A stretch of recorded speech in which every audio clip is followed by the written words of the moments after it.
Shabbat Shalom. Shabbat Shalom. And Micah and I are happy to be here with you for the last few moments of Shabbat. I do want to take a moment to wish Micah a very happy birthday because Friday was his birthday and we celebrated. He's moving farther into those double digits. It's crazy. But I hope you enjoyed your birthday. And after Shabbat is over and Passover is ended, I promise you'll get a non-Pesach, real birthday cake to enjoy. What was your favorite thing about Passover this year? My grandparents came out for the first time in like 7 months-ish. Yeah. Probably even longer, probably about a year.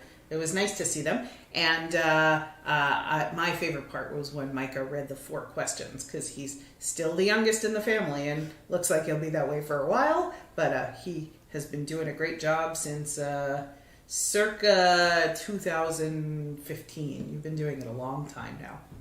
So we hope that you had a wonderful Passover. We're making our way now from Passover to Shavuot, from the time that we were freed from Pharaoh and slavery in Egypt. And we make the journey to Shavuot when we celebrate arriving at Sinai and receiving the 10 Commandments. So this is the period when we're growing, we're learning how to be free people, because it's very difficult for people who are enslaved to learn how to be free. It takes a while. There's a tradition that when we make our way from Passover to Shavuot, we count the days, 7 weeks, and we call this the period of the Omer, where we move from the wheat harvest to the first of the barley harvest. And there's a tradition during the counting of the Omer to take the opportunity to study a little Pirkei Avot, which is a section from the Talmud that captures some of the beautiful teachings of our ancient rabbis. So today I'd like to share a piece that Hillel used to teach. Hillel used to say, "Be like the disciples of Aaron, loving peace and pursuing peace, loving all human beings and drawing them close to Torah." The rabbis wanted to know what did it mean when they said that Aaron pursued peace. What do you think he did to pursue peace? How could someone pursue peace? They could try to end violence. Yeah, trying to end violence is a great way that you could do that. They said that Aaron had this way about him, that when he knew that 2 people were arguing, you know what he would do? If you and your sister were arguing, not that ever happens, but he would go to one person and say, the other person feels really badly about the whole argument and wants to apologize. And then he would go to the other person and say, the other person feels really badly and wants to apologize. And in this way, when the 2 people who were arguing would meet, they would be predisposed to making up, and they would hug and they would kiss and it would all be okay. And so Aaron would go out of his way to make peace between people, and that's one way that the rabbis imagined it. And then there was the whole piece about Aaron bringing people to Torah. How did he do that?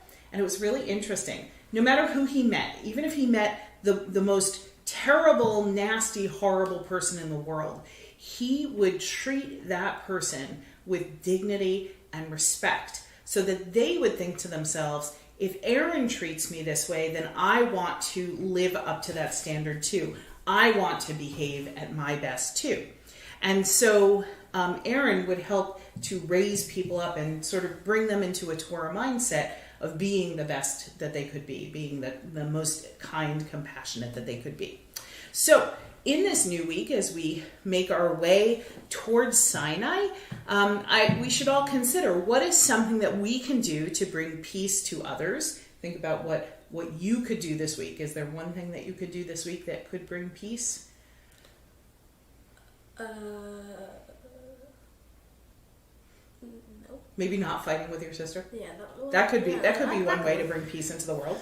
And one thing that we could do to teach others about Torah, maybe being like Aaron and treating everyone with kindness so that they want to rise to treat you with kindness too. So think about how you can bring peace and how you can bring Torah to others, and we will make our way into the new week with wine, with spices, and with a lot of fire. Yes, lots of fire. Very big fire. It's a new candle. Oh.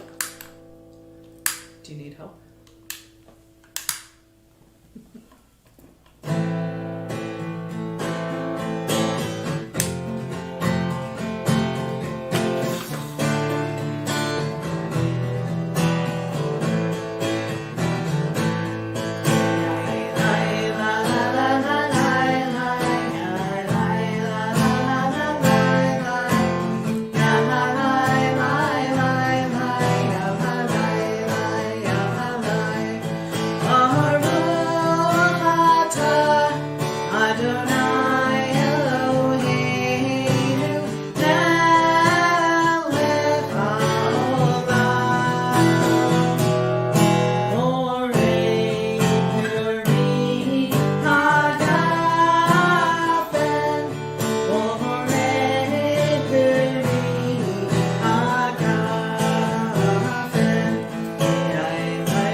Mashiach ben David.